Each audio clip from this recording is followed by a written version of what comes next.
Jaya Radha Madhava Kunja Bihari. Hare Krishna. It's a pleasure to be here to address all of you today, especially in the beginning of the marathon, book distribution marathon. So this is a very auspicious time. Of course, here in this temple, every time is an auspicious time, but sometimes are more auspicious. In the material world, everything is from 0 to 100%, and spiritual world is 100% and on. So it's always perfect. But Srila Prabhupada said there's perfect, more perfect, and most perfect. Krishna and Srimati Radharani, they are most perfect. But even they who are most perfect, by their loving interchange, become more perfect. So this is spiritual. Spiritual realization or spiritual truth has no limits. So this chapter, the previous chapter, and the next chapter describe the same thing 3 times. So the previous verses, which of course I thought I was going to speak on, but not going to. So I spoke about Kala Kanya. So this is the family. What a wonderful family. You have Kala Kanya, you have Yamaraj, you have Bhaya, and you have Prajwara. Just like when I was young, I don't know if they had in India, but they had a program called Adam's Family. So this is ghostly people. So this is like the Adams family, a supreme Adams family. They're family meant to bring you all kinds of distress on one hand. If you have material consciousness, the time of death brings you fear, anxiety, and old age is very fearful. In the previous chapter, this was described in detail, that Jara or Kala Kanya, the daughter of time, she is looking for a husband. And of course, no one wants to be her husband. Just like Shurpanaka, she wanted Lord Ramachandra to be her husband. No, who wants to be the husband of a Rakshasi? Maybe a Rakshasa. So no one wants Jara. No one wants Kala Kanya. No one wants to get old. Because, as it said in the previous verse, when you get old, even the most enjoyable things in life, you can't enjoy them. Just like I had one grandfather, and he liked very much eating corn, but he had no teeth, so he couldn't eat corn anymore. All of your senses are failing. And so, Kala Kanya, old age comes, but she came, she wanted a husband. So she could not find a husband anywhere. But finally, one king was very merciful to her. This king was Puru. Puru was very merciful because he was such an obedient son of his father, Yayati, who had wanted to give up his old age. He was forcibly connected. Jara, she's very expert. She marries everyone. Draupadi had 5 husbands, and Jara really has unlimited husbands. A short time, short marriage. Short marriage, then you get the funeral with Yamaraj. You get all these wonderful other things. So Puru, he accepted her, but in a special way. No one accepts her formally. They go, they have a ceremony. But then she saw Sri Narada Muni, so beautiful and full of so many wonderful qualities, single, and so she wanted to marry him. But he was not. He refused. she became very angry, and she cursed Narada Muni that you will never be able to stay anywhere. He gets this curse also from Lakshmi Devi. He gets these curses, never have any wealth, never stay anywhere. Just like Chaitanya Mahaprabhu, it's said in the 11th canto that Dharmishta Arya, Rajasa, that he was cursed by a Brahmin. That you will have to go to the forest, you will never be married, you will never have a family. Also Chaitanya Mahaprabhu, when he was going to chastise Advaitacharya, he also met one tantric sannyasi. And so he said, please give me blessing. I said, yes, that you may have great wealth, that you may have a good wife, that you may have a prosperous life. And he said, I thought you were sannyasi. This sounds like a curse. No? Otherwise, I thought sannyasi would say, may you prosper in devotional service, may your spiritual life grow unlimitedly. No. So what is a curse for a materialist is a blessing for a devotee. And the blessing for the materialist, long life, full of all kinds of material success, that is also a blessing for a devotee. If a devotee is Krishna conscious, anything for a devotee is Krishna conscious, is favorable if the devotee, because the devotee knows the principle yukta vairagyam. He knows the principle of yukta vairagya. And that principle nirbandha Krishna sambandhe, that he becomes detached, or he's already detached actually, because everything is for Krishna's service. So Narada Muni, he refused. Of course, he could refuse completely because Narada Muni doesn't get old. But any devotee refuses the proposal of Jara, because Jara, as it's stated in these verses, she's accompanied, of course, she's the sister of Yamaraj. She's the sister. And Srila Prabhupada explains in the previous chapter, very interesting, that because she proposed to, this is because they are the children of Adharma. So by Adharma, she proposed to her own brother, can you be my husband? Here it says, this is Yavanaraj. Yavanaraj is actually Yamaraj. But he's another name, as it says here, another name is fear. So she proposed, and he accepted. You're my sister, and you can also be my wife. And Prabhupada said, this is irreligious. But so this is the beginning of irreligion, this adharma. So Narada Muni refused, and any devotee refuses to take the proposal. Because whenever Jara comes, then there is bhaya. But actually, Vishwanath Chakravarti Thakur says that Jara, for a devotee, for a person who is Krishna conscious, that it diminishes the fear. If one has knowledge, then when one becomes old, one takes advantage of old age to become self-realized.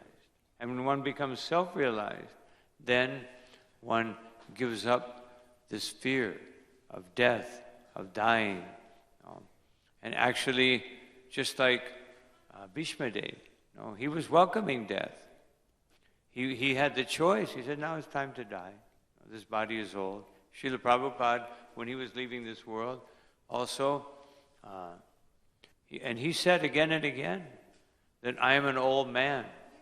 But he wasn't afraid of old age. The only thing he didn't like about old age is that his spiritual master had given him a mission, and he wanted to accomplish that mission. So he staved off. He kept old age at bay. Even though old age was there, Prabhupada was relentlessly working to translate the Srimad Bhagavatam, relentlessly working to push the Sankirtan movement, and without any delay, pushing and pushing to establish the proper form for this Krishna consciousness movement. Actually, Srila Prabhupada taught us something very, very special when he left this world. Because Srila Prabhupada said again and again, from 1973 and on, he said, even 72 he said it, the GBC, he said, now I have formed this GBC, now you take over the management and I will translate. Prabhupada had so many plans. On one of the very few morning walks that I was on, Srila Prabhupada's, one devotee asked Srila Prabhupada, Srila Prabhupada, when you finish the Bhagavatam, what will you translate? Prabhupada said, Vishnu Purana, Padma Purana, and he said some other things. And then one devotee asked, what about Goswami literature? Prabhupada thought for a minute, and he said, maybe in 100 years you will understand Goswami literature. But nowadays, you can go to Ras Bihari Balal or Motilal Banardi Das, and you can buy all these things, but you have to be qualified. First we read Srila Prabhupada's books. Just like now, devotees are going out and distributing Srila Prabhupada's books, but you have to read them. You have to be convinced.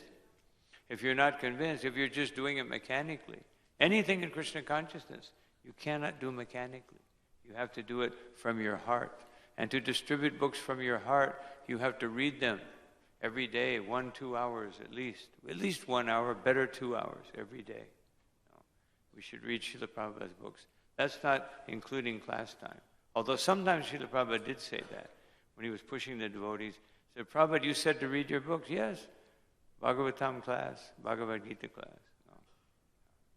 But generally speaking, Prabhupada said, if you don't read my books, you will fall down.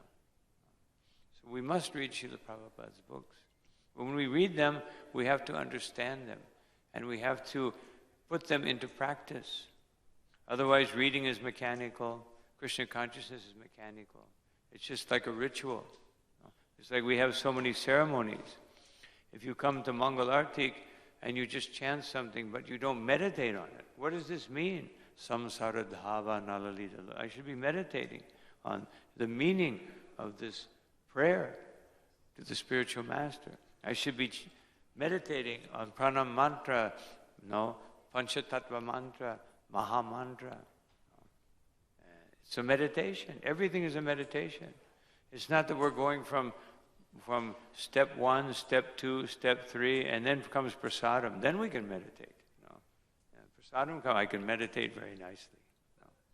But even meditating on prasadam, just like I observed Srila Prabhupada, sometimes he would take quickly, but a lot of times he would take prasadam and he would look like this. He would go like this, and then he would meditate. You could see Prabhupada was meditating. The associates of Chaitanya Mahaprabhu, when they took prasadam, they would take something, and then someone would speak some pastime of the Lord. Then they would take some more, and then someone would speak some pastime. It would take them maybe an hour to take prasadam. There's so many pastimes were going on. So everything in Krishna consciousness is a meditation. And also book distribution is a meditation. Otherwise, it just becomes like sales. And one may be very expert. Sometimes we see someone is very expert in sales, but then they can't do it anymore. And then some devotees, they may not be so expert, but they do it all their life. And so, the point is that a devotee is not affected by old age. Old age, everything that comes to a devotee, old age, some difficulty, some problem, a devotee welcomes it. Tate nukambam susamikshimano munjana evatmakritam vipakam. Because a devotee knows everything that is happening to me is atmakrita, that I am the cause. And the result of everything is the result of everything is Krishna's desire. But generally we have it just reversed. We think that destiny is forcing me to do so many things, and but the result is my result. Of course, if it doesn't work out well, then you blame it on someone else. So this is material life. This is material consciousness. So these verses are meant to help us understand. They're not meant to make us fearful. But of course, there is a certain element of fear. But that fear is not the fear of the materialist. It is the fear, just like Prahlad Maharaj. He said that, first he said to the Lord in his prayers that I'm very afraid of material existence. And then afterwards, he said that, my dear Lord, personally, I have no fear. That even though this material nature is paraduratyaya, I have no fear because twadvirya vahana mahamrita magna chittaha. Because I am absorbed in glorifying you all the time. But I have one big anxiety. Shochetato chetavimukasa indriyarta maya sukhayam baramudvahato vimudhan. Because these vimudhas, they are so absorbed, they're so foolish, they can't see what's happening, what's being described here in the Bhagavatam, because they don't hear the Bhagavatam. They hear the news, they hear the stock market, they hear the sports, the cricket game. That's what they hear. So therefore they're always, even when they're hearing what they want to hear, they're in anxiety. Always in anxiety. Of course, a devotee is also always in anxiety. How can I do more for Krishna? This is spiritual anxiety. Everyone in the spiritual world is in anxiety. Although it's Vaikuntha, but there's the spiritual anxiety, which means I want to do more for Krishna. I want to please Krishna. More and more. So, a devotee has a certain type of fear that, just like Srila Prabhupada explained this fear of Prahlad Maharaj. He said, just like a mother may be walking near a river. So the mother has no fear of the river, but the child, she fears the child may fall in. So a devotee, his fear or his anxiety, because bhayam is fear, anxiety, same thing. Because anxiety means fear. So the devotee's anxiety is that all of these people are drowning in the ocean of material existence. And I have I have to do something.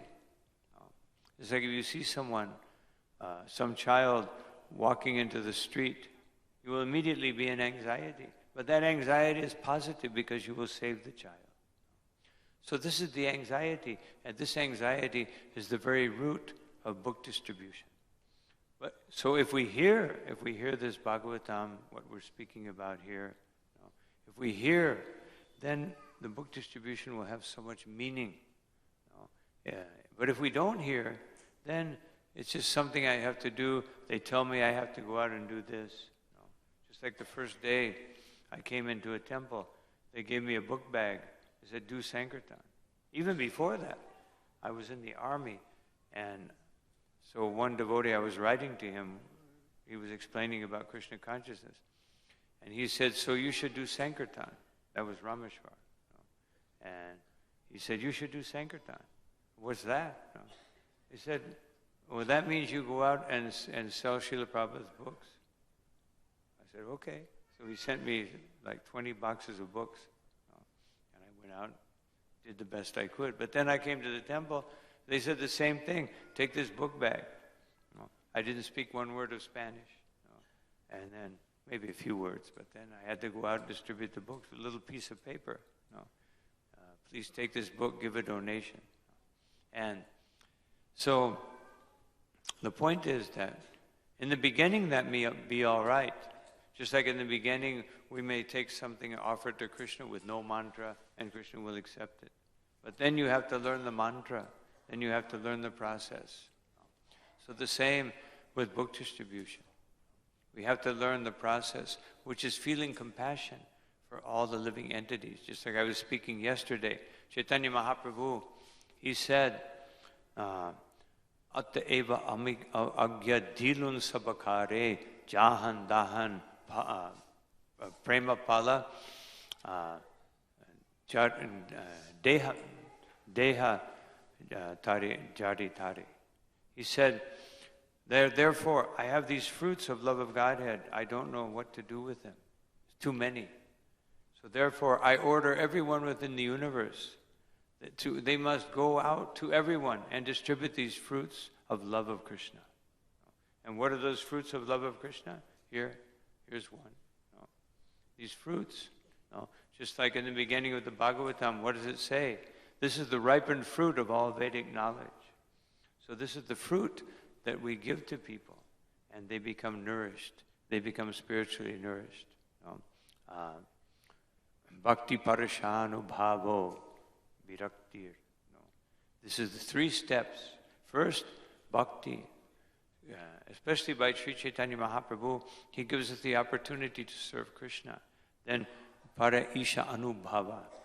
And then we become spiritually nourished by this Sankirtan movement. And then we become detached from material existence. So, in Kali Yuga, Sankirtan movement is the most fortunate thing. If people are really intelligent, Jagyai Sankirtana Prayar Yajantihi Sumeda Saha, people who are intelligent understand that this Sankirtan Jagya is the most important thing. And then the Bhagavatam says that Kalim Sabha Jayantyarya Gunagya Sarabhagina. That in Kali Yuga, people who actually know the essence of life and can relish and understand that, who have that great fortune to understand that the real purpose of life is to be Krishna conscious. Then those persons, Jatra Sankirtane Naiva, they will engage in this Sankirtan movement. Sarva Swarto Vilabhyate. Understanding that this is the greatest benefit for one. Even the demigods, are praying that they can take birth in Kali Yuga so that they can take advantage of the Sankirtan movement. But sometimes we think, this Sankirtan is very difficult. It's a very difficult thing to do. People don't want these books. Yes, that's true. Of course, in India, you're a little more fortunate that people will take books a little easier. But actually, they don't want it. It's just that we give it to them by the devotees' desire that they will have it. Then they will take it. And later on, they may discover, wait a minute, this is ruining my plans. I plan to be materially happy. I plan to make more money. But by that time, it's too late.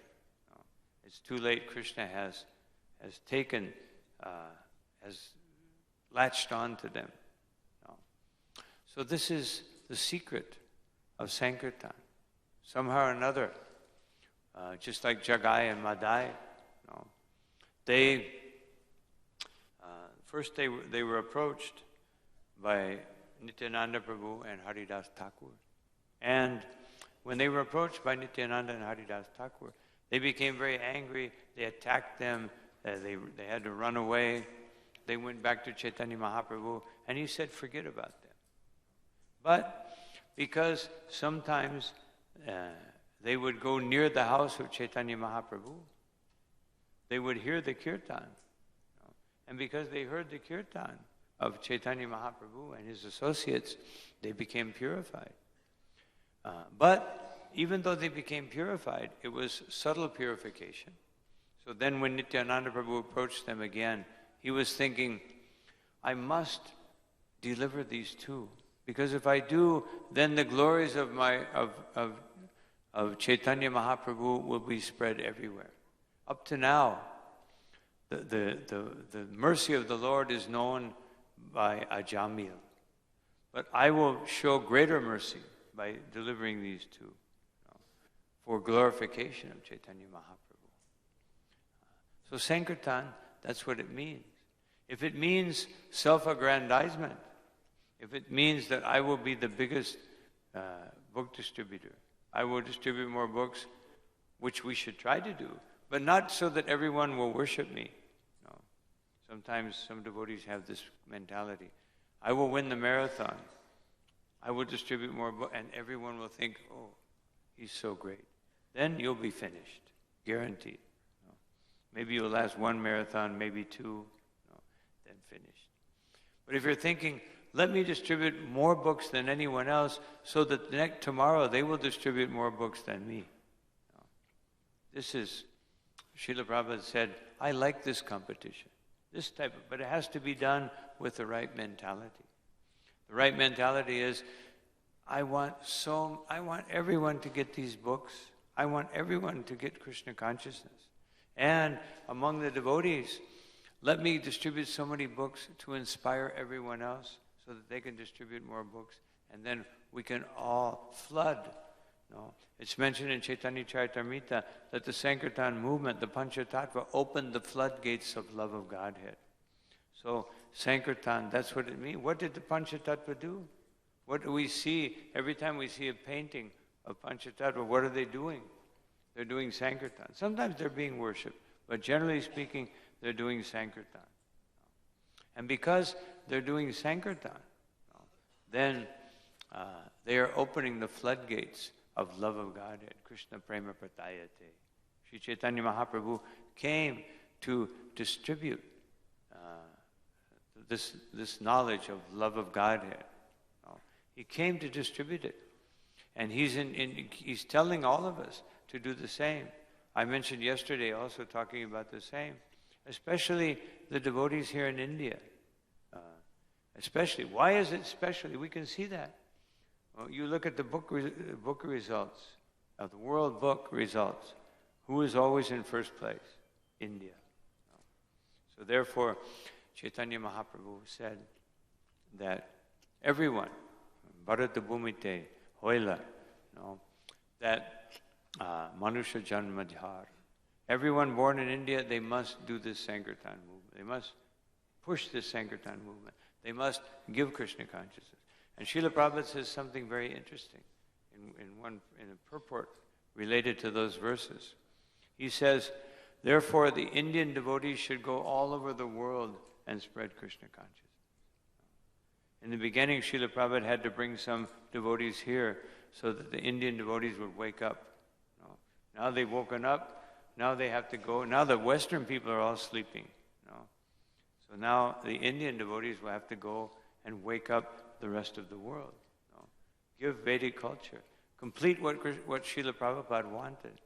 Srila Prabhupada went to the West, and many people tried to convince him that he had to take up, Western style. Prabhupada said, no, I have not come to as a beggar.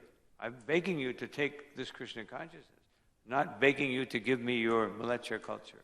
No. I'm begging you to take up Krishna conscious culture. No. So there may be very many ways to understand Krishna consciousness. But this is, Srila Prabhupada says it right in Chaitanya Charitamrita. All of you are all over the world. No. Start out here in India, but go all over the world, not on tour, not to see the Eiffel Tower, not to see World Trade Center, not to see, the Colosseum in Rome, but to go and give Krishna to the world. This is the duty of India, according to Chaitanya Mahaprabhu. So everyone should be training now in their, this is the training stage here in India. But I envision, as because Prabhupada said it, that I've said this for years, even when I forgot about that purport. I just read it again yesterday. That Prabhupada said that Indians should go all over the world and give Krishna consciousness. So this is your duty. This is all of our duty, but especially Chaitanya Mahaprabhu is especially giving you this responsibility. Those who are born here in this Bharat Varsha. So please take this very seriously. And then when Prajara comes, then when Kalakanya comes, Then when Yamaraj comes, no, we will greet them. Yes, no, take me to the next place. Take me to the next adventure in Krishna consciousness. No, I'm ready to go. So this Sankirtan movement is preparing us to do this, to have success in life. The real success in life means that when these things that are being described here in the Bhagavatam are happening, that we are ready, we're bliss. We think this is Krishna's arrangement. This is what Krishna wants for me. Let me embrace it.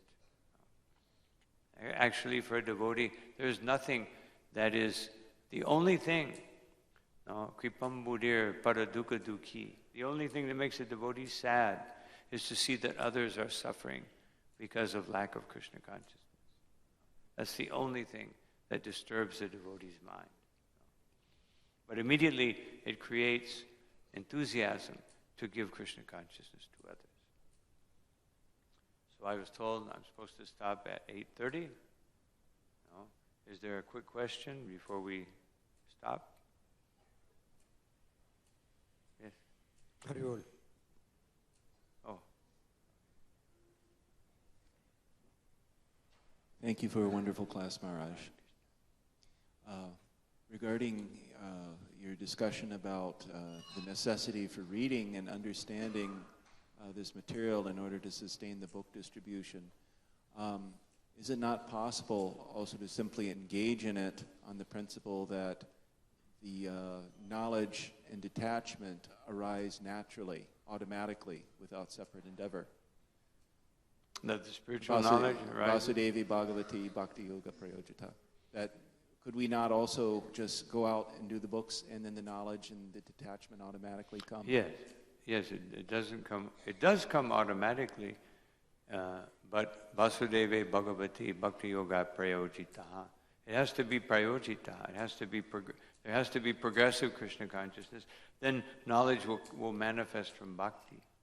But how does it manifest? It means when we read, Krishna gives us the understanding. Doesn't mean that I just go out and all of a sudden knowledge will pop into my mind. No. But it means that when I read these books, then I'll understand them. Because some people, they just go, what was it? What am I reading anyway? Because their mind is somewhere else. So that's how knowledge does manifest naturally. By Krishna's grace, because we're pleasing Him by Shravanam, Kirtanam, Vishnu Smaranam. Thank you. So one question here, and then we'll have to stop. Otherwise, I'll get into trouble. Hare Krishna Maharaj. Maharaj, like when we go on book distribution and for 2 or 3 hours, we have not got to sell even one book to distribute. No one took even one book. So how can we make ourselves continually enthusiastic to distribute? How can we maintain our enthusiasm if for 2 hours, 3 hours, no one has taken any book? When I began, I was doing 12 hours a day, every day, not just in marathon. So if we hear nicely, and we chant nicely, and we serve nicely, and as Chaitanya Mahaprabhu said,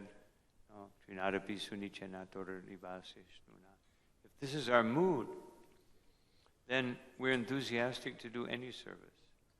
And that service will give us success in Krishna consciousness. Of course, success means that we serve Krishna enthusiastically. That's the real success. Sometimes the result may not seem to be successful. Sometimes it may not seem that way. Sometimes we may go out. I had many days in Sankirtan where I would go out and, maybe 5 books, 10 books, maybe 2 books, all day long. Because then we have to reflect, what is Krishna teaching me? How can I deepen my surrender so that I can please Srila Prabhupada, Sri Guru in Gauranga? How can I please them? So It's all a question of surrender. Everything's a question of surrender. But we have to perform the process of surrender properly, as Krishna Kirti Prabhu is emphasizing. Just like when you eat, you have to eat, carbohydrates, you have to protein, fats. You can't just take protein. Protein is good for you, but if you just eat protein, then you'll get sick. Vitamins are good for you. You can't just eat vitamins all day long. You have to have a balanced diet. So to distribute books successfully, or to do anything successfully in Krishna consciousness, we have to have a balanced diet. And so the beginning of that diet is we get up, we chant enthusiastically, we attend the morning program enthusiastically. We then chant, then we hear the Bhagavatam enthusiastically. We take prasadam enthusiastically. We associate with the devotees enthusiastically, and then we will have success in every endeavor. So we'll stop here. Thank you very much for your kind attention. All glory to Shri Guru, Shri Gauranga, Shri Prabhupada ki jai, Ananta Koti Vaishnava Vrinda ki jai.